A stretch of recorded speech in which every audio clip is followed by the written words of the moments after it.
संतोषी माता की व्रत कथा। कंचनपुर नगर में एक बुढ़िया रहती थी। उस बुढ़ियों के 7 बेटे थे। सभी का विवाह हो चुका था। 6 बड़े बेटे तो काम करते थे, लेकिन 7वां बेटा अभी कोई काम नहीं करता था।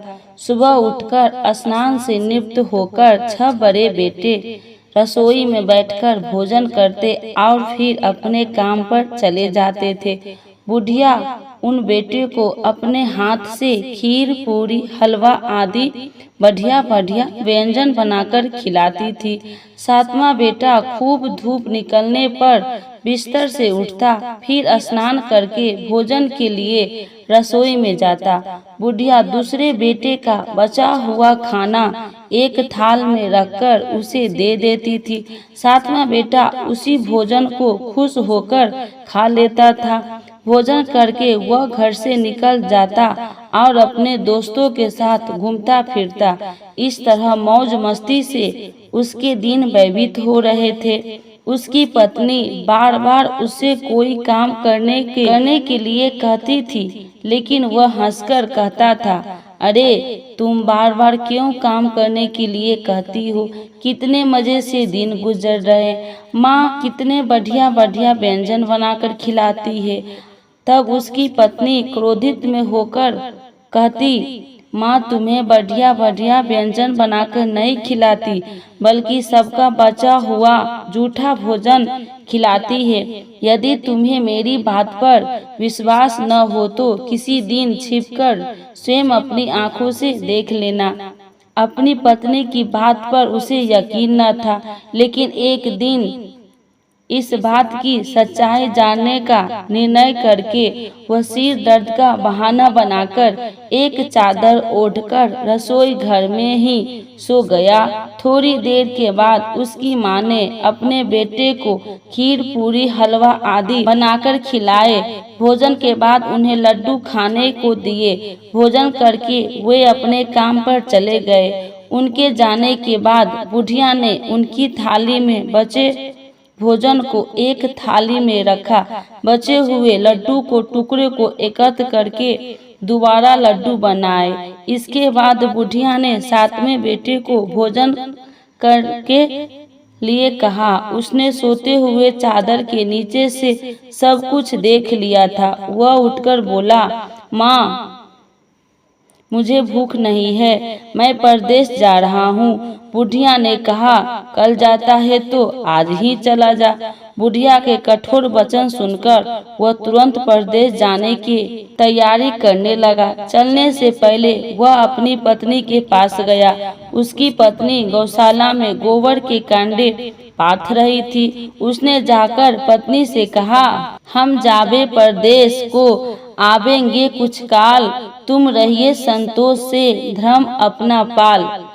अपने पति के वचन सुनकर कुछ गंभीर स्वर में पत्नी बोली, 2 निशानी अपनी देखा हूँ मैं धीर, सुधी मती हमरी बिसरइयो, रखियो मन गंभीर। अपनी पति के वचन सुनकर वह बोला, मेरे पास निशानी के लिए बस यह एक अंगूठी है, इसे अपने हाथ में रख लो, लेकिन अब तुम भी अपनी कोई निशानी मुझे दे दो, ताकि परदेश में उस निशानी को देखकर तुम्हें याद कर सकूं। अपने पति की बात सुनकर वह बोली, नाथ मेरे पास निशानी के लिए कुछ भी नहीं है। फिर कुछ सोचकर उसने गोबर के हाथ से उसकी पीठ पर छाप लगा दी।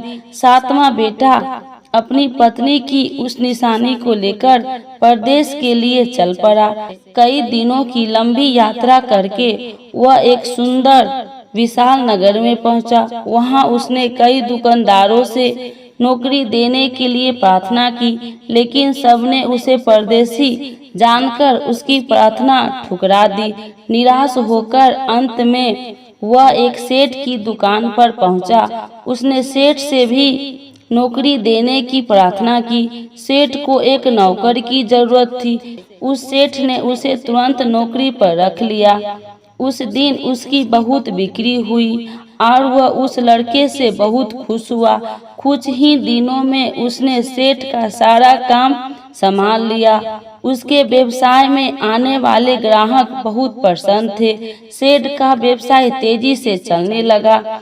उसकी मेहनत और ईमानदारी देखकर उसे अपना हिस्सेदार बना लिया। कुछ ही महीनों में उस लड़के ने बहुत सा धन कमा लिया। संयोगवश कुछ समय बाद सेठ को उस नगर को छोड़कर दूर किसी नगर में जाना पड़ा। अतः सेठ अपना हिस्सा लेकर दुकान उस लड़के को देकर चला गया। अब सारे व्यवसाय का मालिक वह लड़का बन गया। उधर बुढ़िया उस लड़के की पत्नी को बहुत दुख देने शुरू कर दी थी। वह हर समय बहू को जली कटी बातें सुनाती रहती थी। वह बेचारी हर समय काम पर लगी रहती थी, लेकिन फिर भी उसकी जेठानी उससे कुछ न कुछ बुरा भला कहती रहती थी। सुबह होते ही बुढ़िया उस लड़के की पत्नी को जंगल में लकड़ियां लाने के लिए भेज देती थी। उसे आटे से निकले चोकर की रोटी खाने को देती थी और नारियल की कटोरी में पानी पीने के लिए देती थी। वह बेचारी चोकर की रोटियां खाकर भी किसी से कुछ नहीं कहती थी, बस इसे अपना भाग्य का लेखा सोचकर चुप रह जाती थी। एक दिन वह जंगल से लकड़ियां काटकर लौट रही थी। उस रास्ते पर संतोषी माता का मंदिर था। उस मंदिर के पास लकड़ियां का गठरा जमीन पर रख वह कुछ देर आराम करने के लिए रुकी। मंदिर में उसने बहुत सी स्त्री को पूजा करते देखा, तो उसने पूछा, आप सब किसकी पूजा कर रही है? इस पूजा के करने से क्या पुण्य मिलता है? एक स्त्री ने उसे बताया, हम सब संतोषी माता का व्रत करके उनकी पूजा कर रहे हैं। संतोषी माता की पूजा करने से धन संपत्ति में भंडार भरता है, निडरता दूर होती है, परिवार में सभी सुख शांति से रहते हैं, लड़कियों का शीघ्र विवाह होता है और उन्हें स्वयं वर मिलता है, व्यवसाय में लाभ होता है, निसंतानों के घर में संतान होती है, पति अगर परदेश गया हो तो संतोषी माता की अनुकंपा से शीघ्र घर लौटता है, न्यायालय में कोई मुकदमा चल रहा हो तो उसमें जीत होती है, धन संपत्ति में बढ़ोतरी होती है, पारिवारिक कलेश नष्ट होती है, व्रत करने वाले स्त्री पुरुष को संतोष मिलता है, सभी मनोकामनाएं पूर्ण होती है। स्त्री से संतोषी माता के व्रत के बारे में इतना सुनकर उसने व्रत करने की विधि भी पूछी। तब एक बूढ़ी स्त्री ने उसे बताया, संतोषी माता के व्रत करने के गुड़ और चने का प्रसाद बांटकर स्वयं भी प्रसाद ग्रहण करना, कभी नहीं भूलना। संतोषी माता गुड़ और चने से की गई पूजा से प्रसन्न होती है। संतोषी माता का व्रत शुक्रवार को ही किया जाता है। शुक्रवार को सूर्योदय से पहले उठकर स्नान से निवृत्त होकर संतोषी माता के मंदिर में जाकर पूजा करके व्रत कथा सुननी चाहिए। मंदिर में न जा सके तो घर के किसी कमरे में संतोषी माता का मूर्ति या चित्र रखकर छोटा सा मंदिर बनाकर पूजा करनी चाहिए। व्रत करने वाले व्यक्ति को उस दिन कोई भी खट्टा चीज या खट्टा फल नहीं खाना चाहिए। घर में भी किसी को खट्टी चीज नहीं खानी चाहिए। संतोषी माता के व्रत के बारे में सभी बातें पूछकर सातवें बेटे की बहू ने मन में निश्चय किया कि आज सारी लकड़ियां बेचकर गुड़ और चने खरीदकर आने वाले शुक्रवार को संतोषी माता का पूजा अवश्य करूंगी। उसी दिन उसने लकड़ियां बेचकर गुड़ और चने खरीदे। शुक्रवार को सूर्योदय से पूर्व उठकर उसने स्नान किया, फिर एक कलश में स्वच्छ व ताजा जल भरकर चने और गुड़ के साथ जंगल की ओर चल पड़ी। रास्ते में संतोषी माता के मंदिर में जाकर उसने संतोषी माता का विधिवत पूजा की और व्रत कथा सुनी। फिर संतोषी माता के चरणों में सिर रखकर प्रार्थना की, हे माता मेरे कष्ट दूर करो, मैं हमेशा तुम्हारी पूजा करूंगी। मेरा पति परदेश से सकुशल लौट आए। संतोषी माता का स्मरण करते हुए उसने आसपास वाले को गुड़ और चने का प्रसाद बांटकर थोड़ा सा प्रसाद स्वयं भी ग्रहण किया।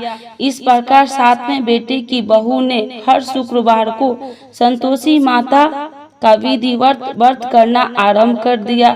दूसरे शुक्रवार को उसने व्रत किया तो उसके पास पति का पत्र आ गया। तीसरे शुक्रवार को पति का भेजा हुआ रुपया आ गया। इस पर घर के लोग उससे ईर्ष्या करने लगे। जेठानियां ताने देने लगी, अरे अब तो पति का पत्र आने लगा है, रुपया भी आने लगा है। घर के बच्चे भी बार बार कहने लगी, अब तो चाची के पास रुपया आने लगा है। अब वह किसी से सीधे मुंह बात भी नहीं करेगी। वह बेचारी सबके ताने सुनकर चुप रह जाती थी। वह हर शुक्रवार को संतोषी माता के मंदिर में व्रत करने और कथा सुनने के बाद उनके चरणों में सिर रखकर प्रार्थना करती थी, हे माता मैंने आपसे धन नहीं मांगा था, मैंने तो अपने पति के स्वकुशल लौटने की प्रार्थना की थी। एक दिन उसकी प्रार्थना सुनकर संतोषी माता ने प्रसन्न होकर कहा, जा बेटी तेरी मनोकामना पूरी होगी, तेरा पति शीघ्र घर लौटेगा। वह बेचारी संतोषी माता के वचन सुनकर खुशी खुशी घर लौटी। उधर सातवां बेटे दुकानदार इतना व्यस्त हो चुका था कि उसे पत्नी और घर की कोई स्मरण नहीं था। दुकान के काम से उसे फुर्सत ही नहीं मिलती थी। संतोषी माता उस बेटे को इतनी व्यवस्था देखकर बहुत परेशान हुई। तब बहुत सोचकर संतोषी माता ने उस बेटे को स्वप्न में दर्शन देकर कहा, धानी साहूकार सो रहा है या जाग रहा है? वह बोला, हे माता मैं जाग नहीं रहा हूँ और सो भी नहीं रहा हूँ, आप मेरे लिए आज्ञा करें। संतोषी माता ने कहा, तूने परदेश में आकर इतना धन कमाया पर क्या तुझे अपनी पत्नी का कुछ भी स्मरण नहीं है? उसने कहा, हे माता मुझे अपने पत्नी का तो स्मरण है, लेकिन इस दुकान से कहीं जाने का मुझे अवकाश नहीं मिलता। अब देखो ना सारा रुपया व्यवसाय में लगा हुआ है, जब तक सारा रुपया वापस नहीं आ जाता मैं अपने घर कैसे जा सकता हूँ। संतोषी माता ने कहा, कल सुबह उठकर संतोषी माता का नाम लेकर मंदिर में घी का दीपक जलाकर पूजा करना और फिर दुकान पर जाकर संतोषी माता का नाम का दीपक जलाकर प्रणाम करके काम शुरू करना। शाम होते होते उधार दिया धन लौट आएगा। इतना कहकर संतोषी माता उसके स्वप्न से अंतर्ध्यान हो गई। सुबह उठकर उसने अपने मित्र से स्वप्न की बात कही तो वे सब उसका मजाक उड़ाने लगा, लेकिन उसका मन नहीं माना। उसने संतोषी माता पर पूरा विश्वास करके मंदिर में जाकर घी का दीपक जलाकर दुकान पर भी दीपक जलाकर संतोषी माता का स्मरण करके काम शुरू किया। उस दिन संतोषी माता का अनुकंपा से सचमुच चमत्कार हो गया। उधार सामान ले गए लोग जल्दी जल्दी रुपया लौटाने आने लगे। देखते ही देखते रुपये का ढेर हो गया। शाम तक सारा धन लौट आया। दुकान का सारा सामान हाथों हाथ बिक गया। अब संतोषी माता को नमस्कार करके वो अपने घर लौटने की तैयारी करने लगा। उधर सातवें बेटे की पत्नी प्रतिदिन की तरह जंगल से लकड़ियां काटकर घर की ओर लौट रही थी। लकड़ियां का बोझ अधिक होने के कारण उसने मंदिर के पास गठरा उतारकर संतोषी माता के चबूतरे पर बैठकर थोड़ा सा विश्राम किया। तभी उसे दूर से धूल उड़ती दिखाई दी। उसने संतोषी माता से पूछा, हे माता आज यह धूल कैसी उड़ रही है? माँ ने प्रसन्न होते हुए कहा, आज तुझे तेरी पूजा का फल मिलेगा। तेरा पति परदेश से लौट रहा है, यह धूल उसके लौटने से उड़ रही है। अब तू इन लकड़ियों के 3 हिस्से कर, एक हिस्से नदी के किनारे रख, दूसरा हिस्सा मंदिर में रख और तीसरे हिस्से को सिर पर रखकर घर ले जा। तेरा पति लकड़ियां देखकर रुकेगा, लकड़ियां जलाकर भोजन बनाकर खाएगा और फिर घर जाएगा।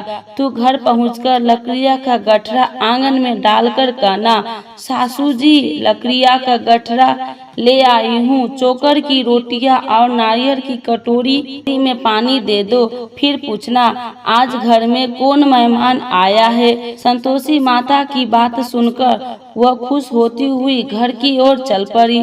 कुछ देर बाद उसका पति वहां पहुंचा और लकड़ियां का ढेर देखकर उसने भोजन बनाकर खाया। फिर कुछ देर विश्राम करके वह घर पहुंचा। उधर बहू ने लकड़ियां का गठरा जमीन पर डालते हुए जोर से आवाज लगाई, सासू जी लकड़ियां ले लो, चोकर की रोटियां दे दो, नारियल की कटोरी में पानी दे दो, आज घर में कौन मेहमान आया है।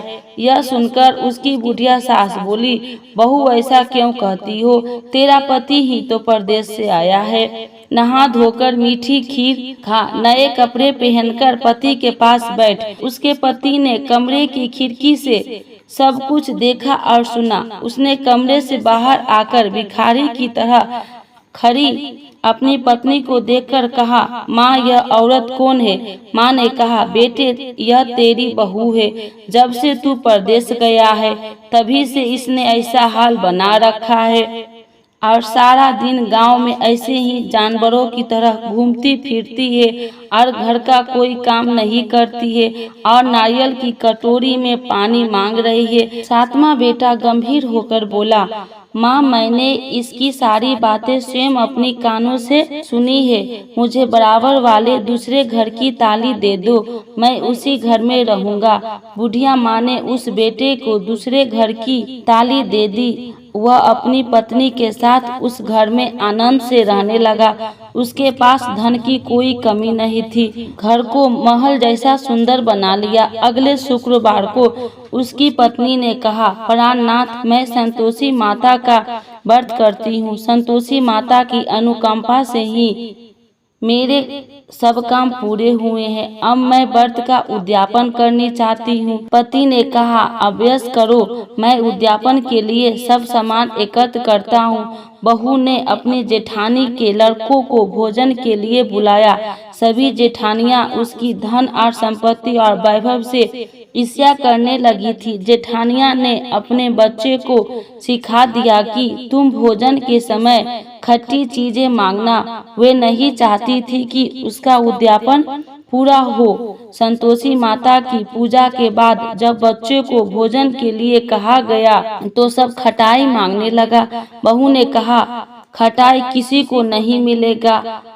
तब सभी बच्चे उससे पैसा मांगने लगे। बहू ने उनकी बुरी भावना के बारे में कुछ जानती नहीं थी, उसके बच्चे को पैसे दे दिए। बच्चे दौड़ते हुए बाजार गए और इमली लेकर खाने लगे। बच्चे को पैसे देने और उनके इमली खाने से संतोषी माता क्रोधित हो गई। उनके प्रकोप से उसी समय राजा के सैनिक 7वां बेटे की दुकान पर पहुंच और उसे पकड़कर ले गए।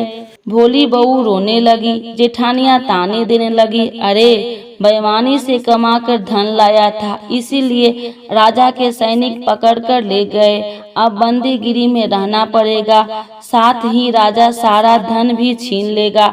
7वें बेटे की बहू रोती हुई संतोषी माता के मंदिर गई और उनके चरणों में सिर रखकर प्रार्थना करने लगी, हे संतोषी माता, मुझसे कौन सी भूल हुई, आपने किस अपराध की इतनी बड़ी सजा दी है। संतोषी माता ने तुरंत प्रकट होकर कहा, बेटी तूने उद्यापन में बच्चे को पैसे देकर बहुत बड़ी भूल की है। उन पैसों से बच्चों ने खटाई खाकर तेरे व्रत को नष्ट किया है। बहू रोते रोते बोली, माँ मुझे क्षमा कर दो, मैं बच्चों की बातों में यह सब भूल गई थी, अब मैं दोबारा उद्यापन करूंगी, अब कोई भूल नहीं करूंगी। संतोषी माता ने कहा, जब तू दोबारा विधिवत उद्यापन करेगी तो तेरी मनोकामना अवश्य पूरी होगी। मंदिर से घर लौटते हुए रास्ते में उसे उसका पति वापस आता हुआ मिल गया। बहू ने पूछा, राजा के सैनिक आपको क्यों पकड़ कर ले गए थे? वह हंसते हुए बोला, मैंने इतना कमाया था, उसका कर टैक्स नहीं दिया था, इसीलिए राजा ने मुझे बुलाया था। अगले शुक्रवार को उद्यापन के लिए बहू ने लड़के को भोजन के लिए बुलाया। उधर जेठानिया ने पुनः अपने लड़कों को भोजन में खटाई मांगने के लिए सिखा दिया। संतोषी माता की पूजा के बाद गुड़ और चने का प्रसाद बांटकर बहू ने स्वयं भी प्रसाद ग्रहण किया। बच्चों को जब भोजन के लिए बैठाया और खीर पूरी हलवा खाने के लिए कहा तो वे बोले, हमें खीर हलवा अच्छा नहीं लगता है, हमें तो खट्टी चीजें खाने को दो। बहू ने कहा, किसी को खट्टी चीज खाने को नहीं मिलेगी और मैं तुम्हें पैसे भी नहीं दूंगी। खीर पूरी हलवा खाना है तो खाओ। बच्चों नहीं माने तो उसने उन बच्चे को भगाकर ब्राह्मण के बच्चे को बुलाकर भोजन करवाया। दक्षिणा में उन बच्चे को मीठे फल खाने के दिए। उसके उद्यापन से संतोषी माता बहुत प्रसन्न हुई। उनकी अनुकंपा से बहुत शीघ्र ही गर्भवती हुई। 10वें महीने उसने एक सुंदर पुत्र को जन्म दिया। बहू प्रतिदिन उस बेटे को लेकर संतोषी माता के मंदिर में जाने लगी। कुछ ही दिनों के बाद संतोषी माता ने सोचा, मैंने इसे जीवन के सभी सुख दिए हैं, अब इसकी परीक्षा लेकर देखती हूँ। यह सोचकर संतोषी माता एक बुढ़िया का रूप धारण किया और लाठी टेकती हुई बहू के घर पहुंची।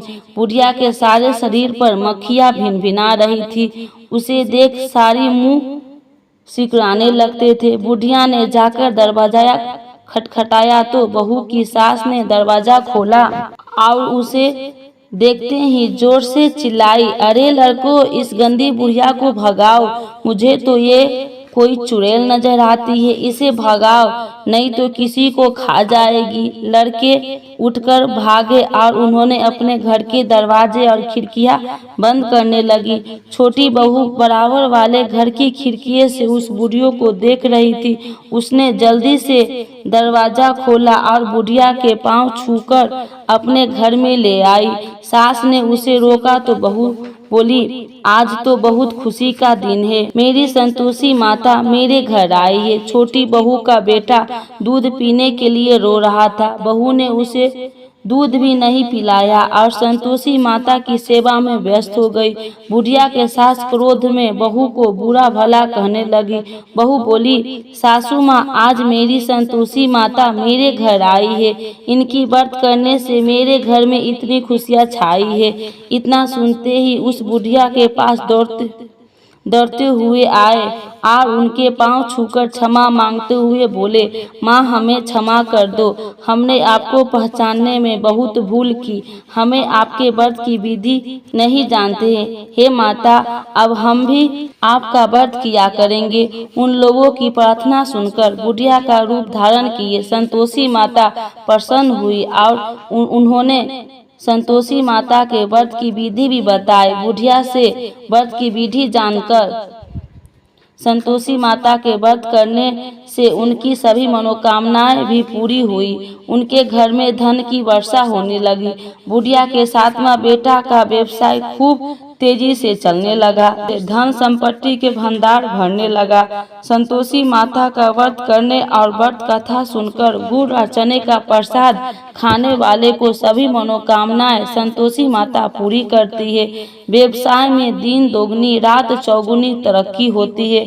निसंतान स्त्री को पुत्र की प्राप्ति होती है और संतोषी माता का विधिवत करने वाले कुमारी कन्याओं को मनचाहा सुंदर और स्वयं वर मिलता है।